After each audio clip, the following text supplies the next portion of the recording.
Hello, नमस्ते, नमस्कार दोस्तों। स्वागत है आपका यूट्यूब चैनल पर जिसका नाम है एजुकेटर्स पॉइंट। आज मैं आपको पहले तो मैं अपना इंट्रोडक्शन दे दूँ। मेरा नाम है शिवम सिंह और मैं आपको इतिहास पढ़ाऊँगा, इंडियन हिस्ट्री। इंडियन जैसा कि टॉपिक पढ़ा ही हुआ है इंडियन हिस्ट्री। अगर मैं इसकी बात करूँ, भारतीय इतिहास की अगर बात की जाए तो भारतीय इतिहास को हम 3 पार्ट्स में डिवाइड कर सकते हैं। सब लोग जानते हैं कि अगर भारतीय इतिहास को हम 3 पार्ट्स में डिवाइड करते हैं तो सबसे पहले जो पार्ट आता है वो आता है प्राचीन भारत का इतिहास।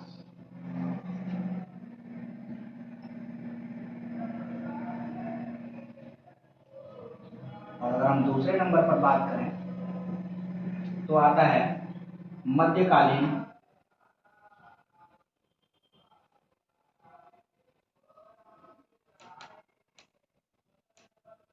भारत का इतिहास।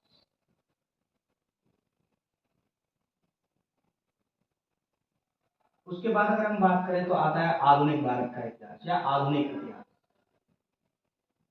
भारत के लिए ज्यादा बेहतर रहेगा आधुनिक भारत का इतिहास।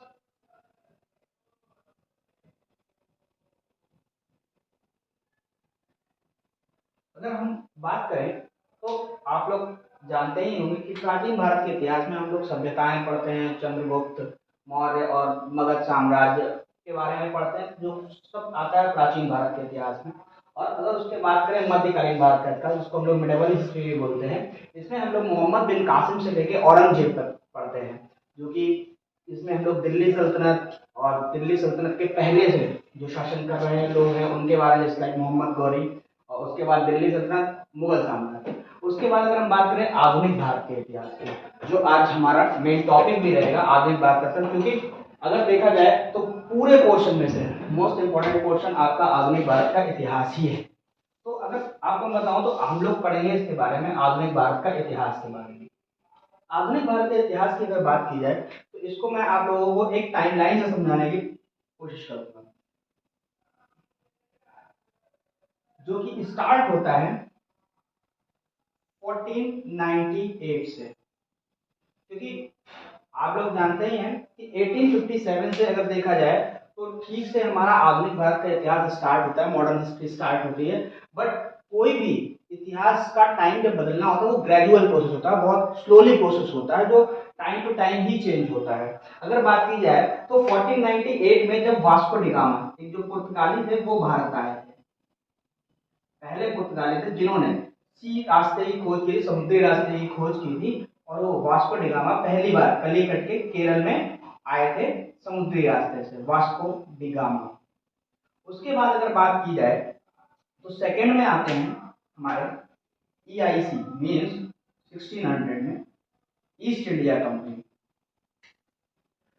ईस्ट इंडिया कंपनी है ना। उसके बाद अगर बात की जाए 1600 के बाद 1757, जो कि बहुत ही इंपॉर्टेंट ये है, जहां पर हम लोगों ने प्लासी का युद्ध, प्लासी का युद्ध हुआ था। और उसके बाद अगर बात की जाए तो 1764 में बक्सर का युद्ध।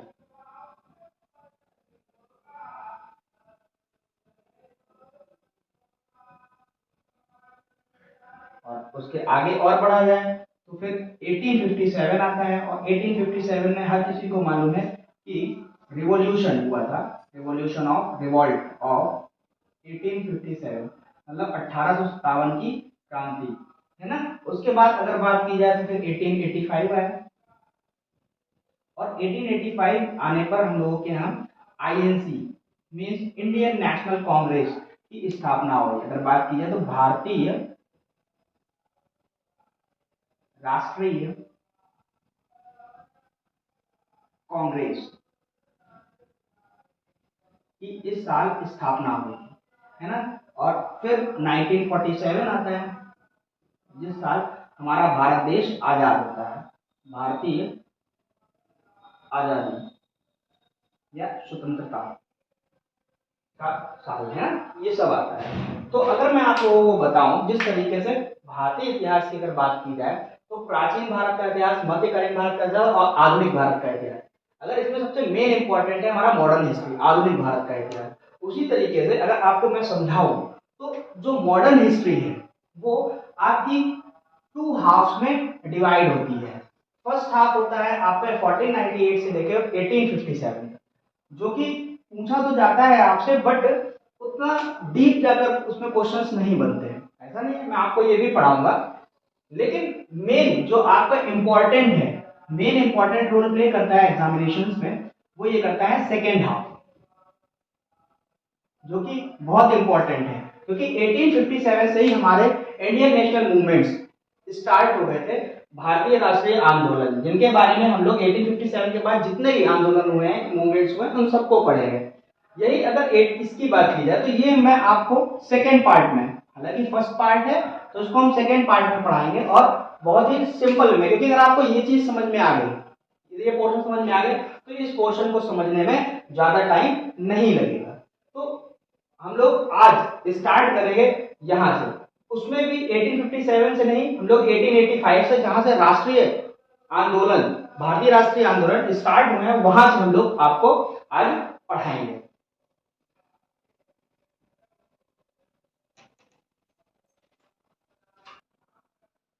इंडियन नेशनल मूवमेंट, जहां आपको मैंने बताया कि 1885 से स्टार्ट होते हैं, लेकिन एक्चुअल स्टार्ट तो 1857 के बाद से हो जाता है, जब 1857 की क्रांति होती है। लेकिन अगर मैं बात करूं अगर मैं बात करूं 1857 से, कि 1857 की क्रांति के बाद जो साल आता है ना 1885 का, है ना, यहां से हम लोग भारतीय राष्ट्रीय कांग्रेस, भारतीय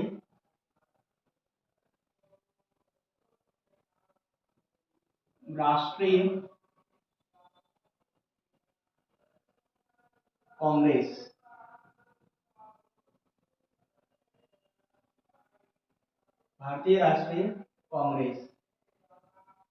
है ना, इंडियन नेशनल कांग्रेस की अगर मैं बात की जाए तो मेन अगर कहा जाए तो इंडियन नेशनल मूवमेंट्स में भारतीय राष्ट्रीय आंदोलन जितने भी हैं उनमें सबसे बेहतर जो रोल प्ले करती है वो इंडियन नेशनल कांग्रेस ही रोल प्ले करती है।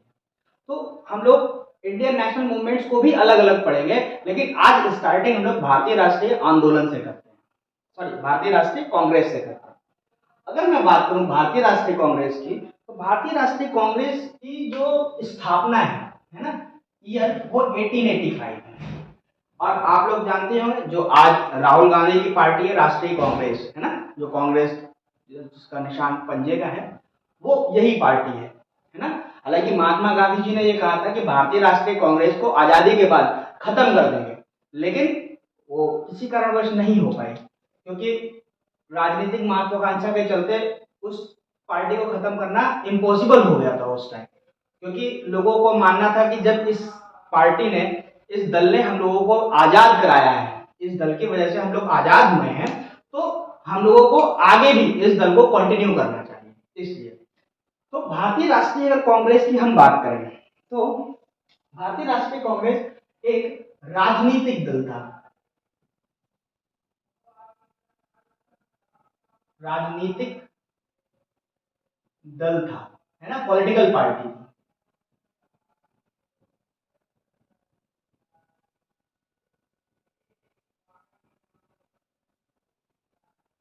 पॉलिटिकल पार्टी थी, जैसा कि आप लोग जानते हैं, अगर राष्ट्रीय लग गया है, क्षेत्र से इसका मतलब नहीं रहा, अब ये राष्ट्रीय लेवल की पार्टी बन गई है, मतलब हर स्टेट का, हर उस समय प्रांत होते थे, तो हर प्रांत का कोई ना कोई एक प्रभावी नेता या प्रभावी लीडर इससे जरूर जुड़ेगा, तो इसीलिए भारतीय राष्ट्रीय कांग्रेस इसका नाम रखा गया था। हालांकि भारतीय राष्ट्रीय कांग्रेस से पहले इसका नाम भारतीय राष्ट्रीय संघ हुआ करता था, वो मैं आपको बताऊंगा जब 1885 में दादा भाई नौरोजी के कहने पर ये इसका नाम भारतीय राष्ट्रीय कांग्रेस कर दिया गया।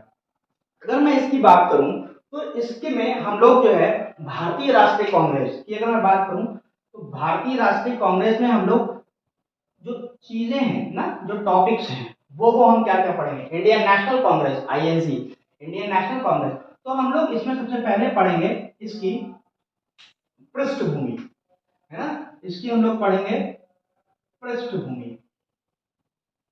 मतलब अगर मैं बात करूं कुछ भी, जैसे अगर आप अपनी लाइफ में कोई डिसीजन लेते भी है ना, तो क्यों लेते हैं, पृष्ठभूमि, उसका बैकग्राउंड क्या है, उससे आपको मतलब अगर आप जैसे अगर मैं बात करूं, अगर आपके माता पिता आपके लड़की भी देखने जाएंगे तो वो जरूर ये चीज देखेंगे कि लड़की का बैकग्राउंड क्या है, उसके माता पिता क्या करते हैं, या उसके पास्ट में ऐसा कोई घटना तो नहीं है जिससे हमारे परिवार की छवि को खराब हो। तो वही हम लोग आईएनसी की पृष्ठभूमि पढ़ेंगे। उसके बाद अगर बात की जाए तो आईएनसी के जो महत्वपूर्ण अधिवेशन,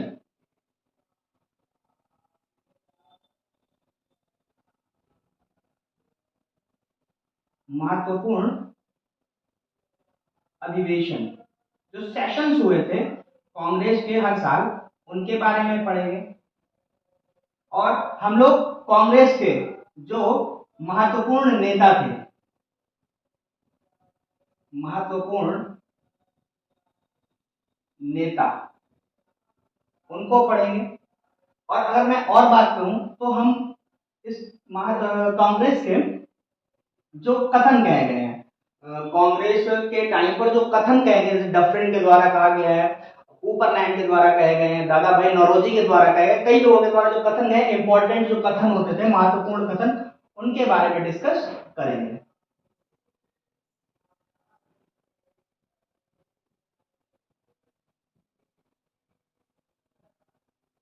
महत्वपूर्ण कथन, जैसे कि अगर मैं बात करूं महत्वपूर्ण कथन की, कि डफरिन ने कहा था कि जो आईएनसी है ये अल्पसंख्यक भारतीयों का सिर्फ और सिर्फ प्रतिनिधित्व करती है। तो जो कांग्रेस के बारे में अगर और हम बात करें तो महत्वपूर्ण कथन तो मैंने आपको बताए हैं। कांग्रेस के बारे में अगर और बात करें तो इसके जो कांग्रेस के सिद्धांत थे, कांग्रेस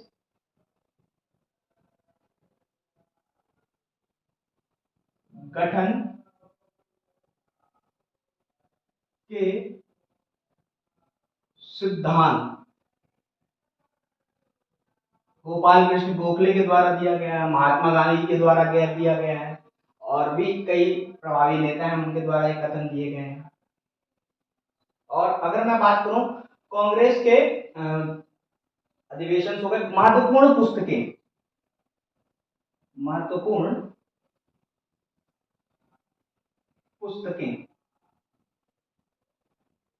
जैसे दादा भाई नौरोजी की poor and un-British rule in India. और अगर मैं इसके बारे में और बात करूं तो बस इतना आईएनसी में काफी है, इतना आईएनसी में काफी है। और अगर आप इतना पढ़ लेंगे तो मुझे लगता है, मेरा मानना है कि आपका आईएनसी से कोई भी क्वेश्चन नहीं छूटेगा, है ना, कोई भी क्वेश्चन नहीं छूटेगा। और अगर मैं बात करूं, मैंने भी आपको बताया कि हम लोग सबसे पहले इसके जो कांग्रेस के जो महत्वपूर्ण अधिवेशन है, प्रश्न ये सब चीजों के बारे में पढ़ेंगे। उसी कड़ी में अगर हम आगे बढ़े तो हम लोग बात करते हैं पृष्ठभूमि की, है ना, पृष्ठभूमि, कांग्रेस की मतलब पृष्ठभूमि क्या थी, इसके बारे में अगर मैं बात करूं तो कांग्रेस की जो पृष्ठभूमि थी, देखिए आप लोग जानते हैं 1857 की क्रांति हुई थी। उसके बाद आपने देखा होगा भारतीय लोग पराजित भी हो गए थे, लेकिन भारतीय लोग पराजित जरूर हो गए थे, लेकिन उन लोगों को वहां से एक सीख मिली। सीख ये थी कि जो भारतीय लोग थे उन लोगों को ये पता चल गया ये जो यूरोपीय शक्तियां हैं ये अपराजित नहीं, इनको हम लोग अगर ठीक नीति से और ठीक ढंग से हराएं तो इनको पराजित किया जा सकता है। आप लोग ये तो जानते ही होंगे कि जो आपके 1857 का रिवॉल्ट हुआ था वो क्यों हुआ था, क्योंकि वो जो कारतूस था उस कारतूस को यूज कर रहे थे इंडियन सैनिक, तो उसमें चर्बी लगी हुआ करती, चमड़ा उससे खींचना पड़ता था दांतों से, जिसमें एक अफवाह कह सकते हैं या कुछ भी, उस वजह से ये कहा गया कि ये चमड़ा जो है, ये जो इसके अंदर चर्बी है, या तो ये सुअर की है या गाय की है, ये कहा गया था। अच्छा, अब सुअर मुस्लिम लोगों के लिए हराम था और जो गाय थी वो हिंदुओं के लिए हराम थी। तो कहीं ना कहीं अंग्रेज, और इसके लिए भारतीयों ने कहा रिपोर्ट, भाई इसकी आप कार्रवाई करें, इसके बारे में पता करें, इसकी रिपोर्ट ला कर दें। भारतीय लोगों ने इसकी मांग की थी, लेकिन अंग्रेजों ने उसको नकार दिया था, जिसकी वजह से 1857 की क्रांति मूलतः हुई। हालांकि उसके पीछे लोगों के अपने भी कारण थे, अपने पर्सनल कारण थे कि जिनकी वजह से लोगों ने क्या किया, 1857 की क्रांति में भाग लिया। अब बात करते हैं कांग्रेस के पृष्ठभूमि की। 1857 के बाद होता क्या है कि जो ब्रिटिश शिक्षित भारतीय है, ब्रिटिश शिक्षित भारतीय बताएं तो ब्रिटिश शिक्षित भारतीय का मतलब होता है जो लोग, जो भारतीय तो हैं, है ना, जो भारतीय तो हैं लेकिन उनकी शिक्षा और दीक्षा दोनों ब्रिटेन में हुई। वो भारतीय जिनकी शिक्षा और दीक्षा ब्रिटेन में हुई है, उनको हम लोग ब्रिटिश शिक्षित भारतीय बोलते हैं। ब्रिटिश एजुकेटेड या एजुकेटेड, जो भी सही लगे आपको, इंडियंस, ब्रिटिश एजुकेटेड इंडियंस की बात करें तो ये लोग थे तो इंडियन ही, लेकिन कहीं ना कहीं इन लोगों की जो शिक्षा दीक्षा थी वो ब्रिटेन में हुई। तो अब जब 1857 की क्रांति हुई, उस समय ये लोग वहां पढ़ा, तो उसके बाद इन लोगों का आगमन हुआ भारत में। और इन लोगों का जब आगमन हुआ तो इन लोगों ने देखा कि भारतीय, जो जितने भी भारतीय लोग हैं, उन लोगों का बहुत शोषण हो रहा है, उन लोगों का शोषण हो रहा है।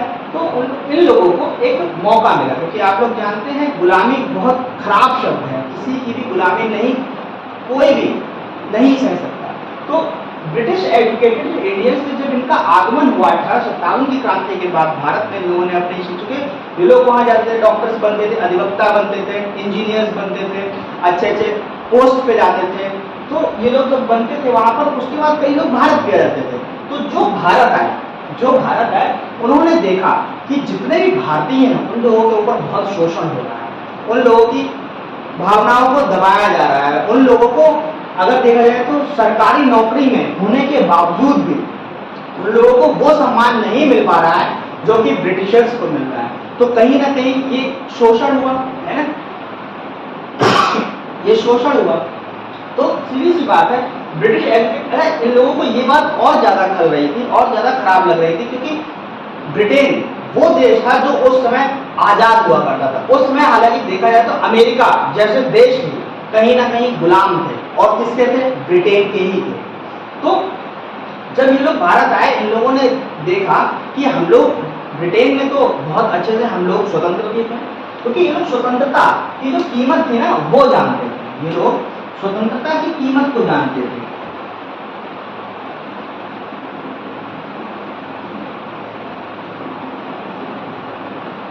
स्वतंत्रता की कीमत को जानते थे। स्वतंत्रता में क्या क्या था, जब ये लोग वहां रहते थे ब्रिटेन में, तो कानून व्यवस्था थी, कानून व्यवस्था, न्याय प्रणाली,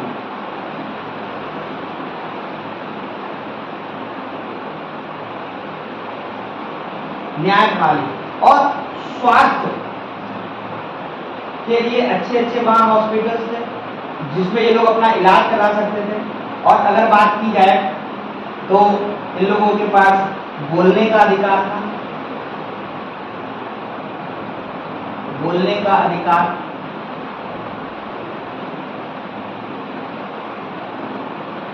और अगर मैं बात करूं तो बोलने का अधिकार था, मूल अधिकार, इन लोगों के पास अपने मूल अधिकार, जो कि हम भारतीय जितने भी थे उस समय, उन लोगों के पास इसमें से क्या, इसके अलावा कुछ और भी चीजें होती थी वो भी नहीं। तो ये सब चीजें ना होने के कारण जो ब्रिटिश एजुकेटेड इंडियंस थे, उन लोगों को एक मौका मिला। एक मौका क्या मिला कि क्यों ना ब्रिटिश इंडियंस जो थे, ब्रिटिश एजुकेटेड इंडियंस, इन लोगों को एक मौका मिला कि क्यों ना हम लोग इन भारतीयों के अंदर जो गुस्सा दबा हुआ है, जो गुस्सा पनप रहा है, उसको बाहर लेकर आए और अंग्रेजों के खिलाफ खड़ा कर दें।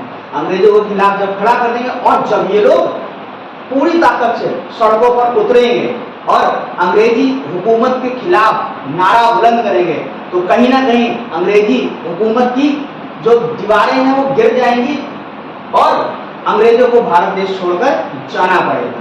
तो ब्रिटिश एजुकेटेड इंडियंस को ये एक मौका मिला, इन लोगों को एक ये मौका मिला कि क्यों ना भारतीय लोगों के अंदर मौका मिला क्या कि भारतीय जनमानस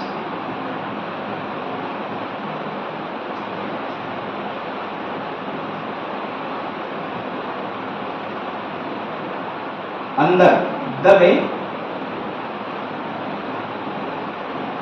गुस्से को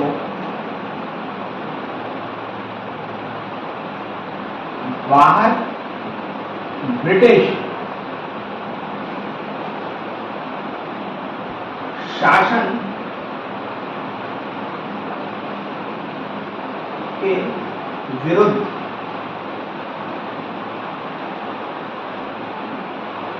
खड़ा किया जाए,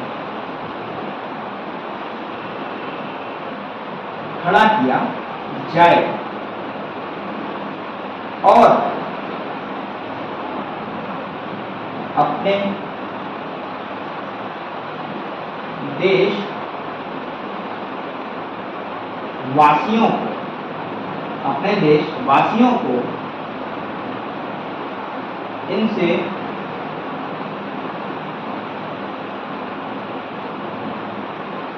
स्वतंत्र कराया जाए। तो यही इच्छा थी ब्रिटिश शिक्षित भारतीयों की। अब इसे आप चाहें तो शिक्षा इनकी इच्छा कहें या इनकी राजनीतिक महत्वाकांक्षा, क्योंकि ये सब करने के बाद इन लोगों को ये भी लगा था कि हम एक अच्छे नेता बन सकते हैं, क्योंकि इन लोगों ने वहां पर ऐसी पढ़ाई की थी कि जिससे ये हर चीज के लिए इनके अंदर क्षमता थी, क्योंकि इन्होंने वहां पर कानून व्यवस्था, न्याय प्रणाली, स्वास्थ्य, बोलने का अधिकार, मूल अधिकार, जो एक मनुष्य के पास, मानव के पास एक अधिकार होने चाहिए, वो सारे अधिकार ब्रिटेन में हुआ करते थे। तो इन्होंने वही इनको एक मौका मिला, क्या मौका मिला कि भारतीय जनमानस के अंदर जो गुस्सा दबा पड़ा है, क्योंकि परेशान तो थे ही भारतीय लोग, परेशान थे, तो वो जो गुस्सा दबा पड़ा है उसको बाहर लेके आया, उसका सही से प्रयोग किया जाए और उन भारतीयों को सड़क पर उतार दिया जाए, जिससे जो ब्रिटिश हुकूमत है वो हिल जाए और वो कहीं ना कहीं भारत छोड़कर भाग जाए और वापस हो जाए, भारत छोड़कर चली जाए। अब अगर बात की जाए तो जैसा कि मैंने बताया कि ब्रिटिश शिक्षित भारतीय, ब्रिटिश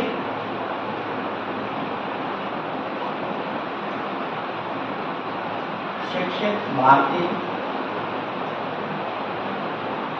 लोगों को मौका मिला और इनको मिला कौन? भारतीय जनमानस, भारतीय जनमानस मतलब इंडियन मासेस,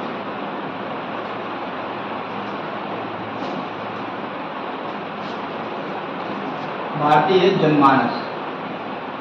और भारतीय जनमानस के अंदर था बहुत ज्यादा गुस्सा, इन लोगों को एक अच्छे हीरो की तलाश थी, जिनके अंदर हम लोगों को बस जितने ही ब्रिटिश शिक्षित भारतीय थे, अब उन लोगों को एक काम करना था कि जितने भी भारतीय जनमानस है ना, इसके अंदर राष्ट्रवाद की भावना, फीलिंग ऑफ नेशनलिज्म, राष्ट्रवाद की भावना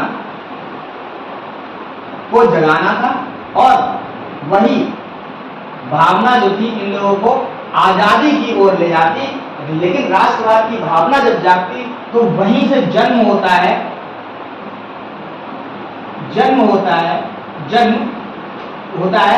भारतीय राष्ट्रीय कांग्रेस का, भारतीय राष्ट्रीय कांग्रेस का जन्म होता है, क्योंकि सब एक दूसरे से संबंधित ही हैं कि ब्रिटिश शिक्षित भारतीयों को मौका मिला, और मौका क्या मिला कि भारतीय जनमानस के अंदर जो गुस्सा है, उस गुस्से से उनके अंदर राष्ट्रवाद की भावना, फीलिंग ऑफ नेशनलिज्म ला दिया जाए, और वहीं से फिर स्टार्ट हुआ भारतीय राष्ट्रीय कांग्रेस का जन्म। क्योंकि अगर भारतीय राष्ट्रीय कांग्रेस नहीं बनती तो जो अलग अलग प्रांत के जो गद्दावर नेता हुआ करते थे वो एक साथ नहीं आ पाते। अगर वो एक साथ नहीं आ पाते तो फिर कहीं ना कहीं हम वहीं 1857 की क्रांति के बाद हम फिर वहीं पर रह जाते। अब अगर बात की जाए, अब यहाँ के बाद अगर मैं बताऊं आपको, तो एक व्यक्ति हुआ करते थे, एक व्यक्ति थे जिनका नाम था A.O. ह्यूम। हर कोई जानता होगा, आप हर कोई आप इन्हें जानते होंगे, A.O. ह्यूम, जो कि एक, मैं बताऊं आपको, जो कि एक बंगाल प्रेसिडेंसी में, सॉरी बंगाल प्रोविंस में आईसीएस ऑफिसर थे। बंगाल प्रोविंस में आईसीएस ऑफिसर थे। और इनका मैं अगर सर्विस ड्यूरेशन की बात करूं, सर्विस टाइमिंग की बात करूं, तो ये 1849 से 1882 तक आईसीएस ऑफिसर रहे। और अगर मैं और इनके बारे में बताऊं तो ये स्कॉटलैंड के निवासी थे, स्कॉटलैंड से बिलोंग करते थे, है ना, स्कॉटलैंड से निवासी थे। और अगर मैं इनके टाइटल्स की बात करूं,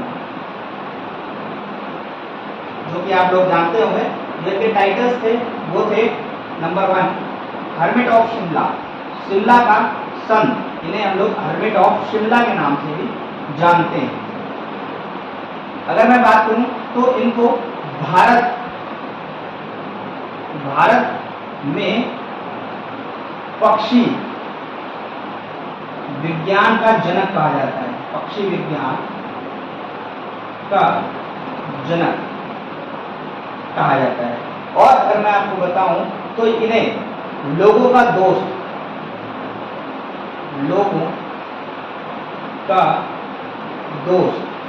मीन्स इनके अंदर जो भारतीय लोग थे ना, उनके लिए संवेदनाएं थी, उनके लिए भावनाएं थी, अच्छी भावनाएं थी, उन लोगों से अच्छा व्यवहार करते थे। तो इनको जो है टाइटल दिया गया था पीपल्स फ्रेंड का, पीपल्स फ्रेंड। और अगर मैं बात करूं तो ये इनको हम लोग INC मीन्स भारतीय राष्ट्रीय कांग्रेस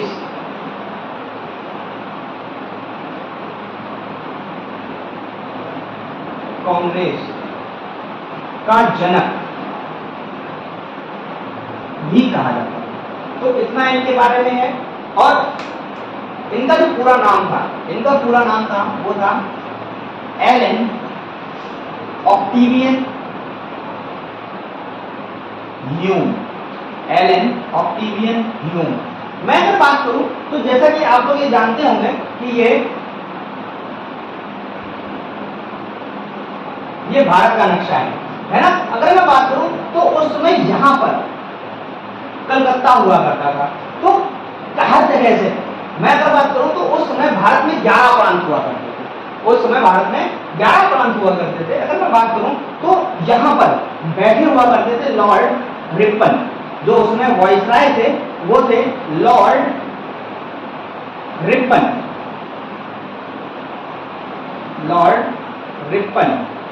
अगर मैं बात करूं तो उसमें वाइसराय थे लॉर्ड रिपन।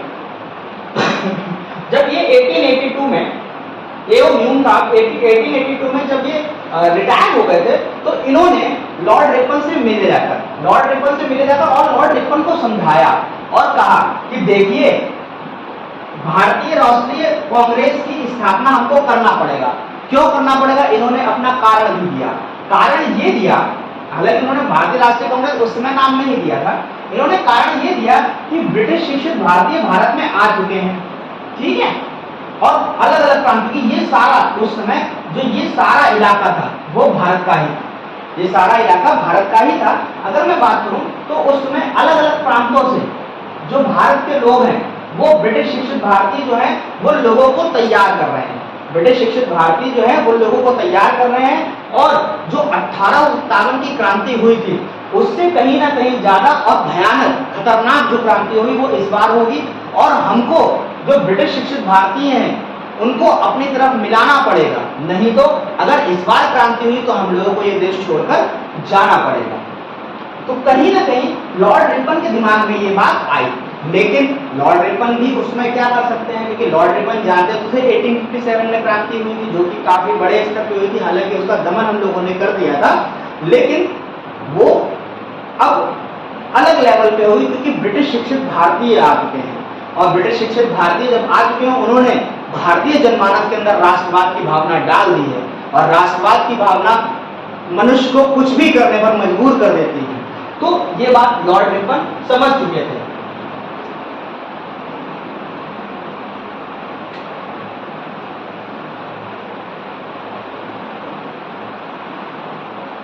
लॉर्ड रिपन को ये बात समझ में तो आ गई, लेकिन लॉर्ड रिपन के भी हाथ बंधे हुए थे, क्योंकि आप लोग जानते हैं कि जो भारत था उसमें राज और वायसराय यहाँ पर जरूर होते थे, लेकिन जो असली हुकूमत होती थी वो चलती इंग्लैंड से ही थी, लंदन से ही थी, जो लंदन में महारानी हुआ करती थी। अब लॉर्ड रिपन को सारी कहानी एओ ने बताई, लेकिन लॉर्ड रिपन के हाथ बंधे हुए थे। तो लॉर्ड रिपन ने उनको सजेस्ट किया, किनको, एओ को, कि आप इंग्लैंड जाइए और इस चीज की परमिशन, मतलब वो ये चाहते थे एओ साहब, क्योंकि वो भारतीय लोगों से जुड़े हुए तो थे ही, एओ साहब ये चाहते थे कि जितने भी ब्रिटिश शिक्षित भारतीय हैं वो लोग जो है उन लोगों को एक मंच पे इकट्ठा किया जाए और उन लोगों की बातों को सुना जाए। लेकिन लॉर्ड रिपन का कहना यह था कि हम उनको एक मंच पे अगर इकट्ठा कर देंगे तो हम लोगों के लिए बहुत बड़ी प्रॉब्लम हो जाएगी, दिक्कत हो जाएगी। और लॉर्ड रिपन क्या, जितने भी अंग्रेज थे सबका एक ही फंडा था, वो था डिवाइड एंड रूल। लेकिन एओ ने कहा था ब्रिटिश शिक्षित भारतीयों को एक मंच पर लाकर उनकी परेशानियों को सुनना होगा, नहीं तो क्रांति हो जाएगी। तो इसके लिए लॉर्ड रिपन ने उनको सजेस्ट किया कि आप महारानी एलिजाबेथ जी के पास जाइए और उनसे परमिशन लीजिए। तो लॉर्ड जो एओ साहब थे वो गए थे वहां लंदन, और महारानी एलिजाबेथ से जब उन्होंने मुलाकात की तो उन्होंने सारी बात बताई। तो उन्होंने, जो महारानी थी, उन्होंने उसमें उसको मना कर दिया, नकार दिया। लेकिन जब यहाँ पर हालात और खराब हो गए, भारत में जो हालात थे वो और खराब हो गए, तो कहीं ना कहीं ह्यूम ने फिर से रिपन को समझाया और रिपन फिर दोबारा अपने आप खुद गए महारानी एलिजाबेथ के पास और एलिजाबेथ को सारी घटनाएं बताई कि भारत में क्या क्या हो रहा है। उन सब घटनाओं के चलते फिर महारानी एलिजाबेथ ने कहा कि ठीक है, अगर आप एक ऐसा दल, एक ऐसा संगठन बनाना चाहते हैं, मैं अपने आप से मन से परमिशन तो नहीं दे रही, लेकिन अगर आप चाहते हैं, वहां की परिस्थितियां ऐसी बन रही हैं तो आप बनाइए, लेकिन उसमें शर्त यही थी कि वो संगठन जो है वो सिर्फ और सिर्फ 3 साल के लिए वैलिड होगा, है ना। संगठन जो है, ये इंपॉर्टेंट बात है कि वो 3 साल के लिए सिर्फ वैलिड होगा। तो ये बात है आपके 1884 में, अगर मैं बात करूं तो 1884 राष्ट्रीय संगठन के लिए, राष्ट्रीय संगठन के लिए अनुमति मिली, परमिशन मिली, अनुमति मिली,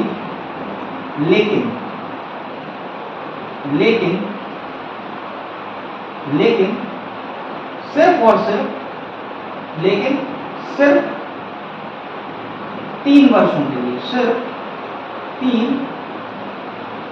3 वर्षों के लिए।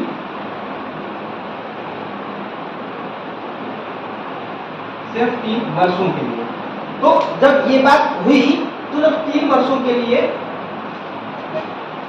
मिली इसको परमिशन, तो जो जब परमिशन मिल गई, जब इनको 3 वर्षों के लिए संगठन बनाने की परमिशन मिल गई, तो 1884 में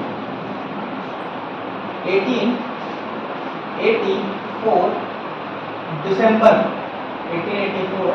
दिसंबर में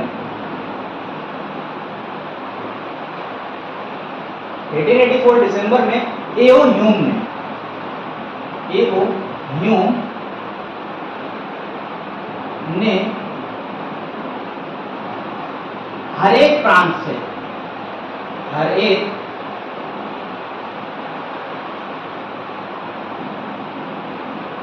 प्रांत से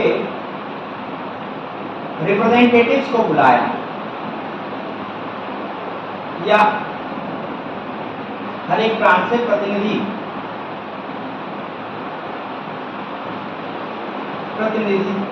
को बुलाया।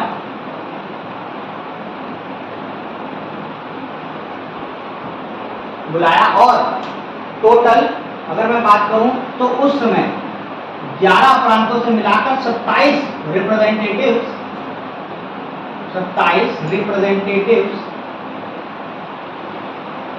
मद्रास में इकट्ठे हुए। 27 रिप्रेजेंटेटिव्स मद्रास में इकट्ठे हुए। 27 रिप्रेजेंटेटिव मद्रास में इकट्ठे हुए एओ ह्यूम के कहने से। और अगर मैं बात करूं तो एओ ह्यूम ने रिपन के कहने पर पूछा कि रिप्रेजेंटेटिव से पूछा कि आप लोग क्या चाहते हैं, तो रिप्रेजेंटेटिव्स का कहना था कि हम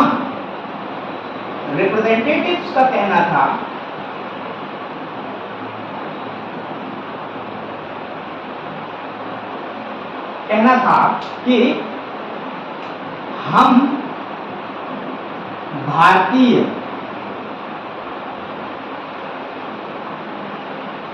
लोगों की समस्या का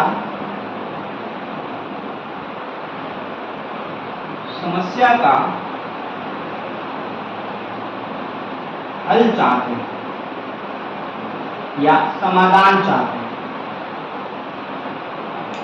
भाई रिप्रेजेंटेटिव जितने ही प्रतिनिधि थे 27 लोग रिप्रेजेंटेटिव वहां पर मद्रास में आए थे एओ ह्यूम के बुलाने पर, तो उन लोगों से ये पूछा गया कि आप लोग इतना भड़के हुए क्यों ब्रिटिश हुकूमत के खिलाफ आप खड़े हो रहे हो, आप लोगों की क्या परेशानियां हैं।